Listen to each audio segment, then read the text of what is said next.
Genesis 29:23 through 25 says, "In the evening he took his daughter Leah and brought her to him, and Jacob went into her. And Laban also gave his maid Zilpah to his daughter Leah as a maid.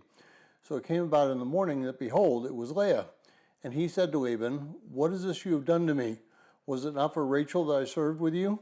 Why have you deceived me?"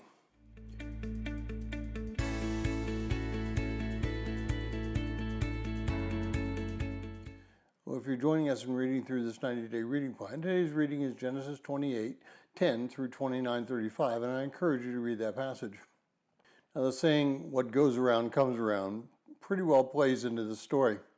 Jacob deceived his father, then Laban, his mother's brother, had deceived him. And it seems that deception kind of runs in the family. Now, it's interesting that Jacob was insulted because his father-in-law deceived him. It's also interesting that his father-in-law basically disregarded what Jacob was feeling because he said, "We don't give the younger daughter before we give the older daughter. Live with it." Well, there's not a sense of compassion in the father-in-law's statement. As a matter of fact, it's just a matter of fact.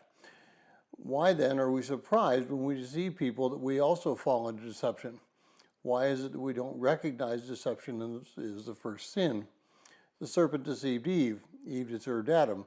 And it continues to this day. Just look at the bait and switch in advertising. Now, I happened to be looking at a sailboat advertisement recently on the web, and I went to the website to investigate a little more, and what I found out was the price that they had quoted had an additional fee that was added to before I could ever buy it.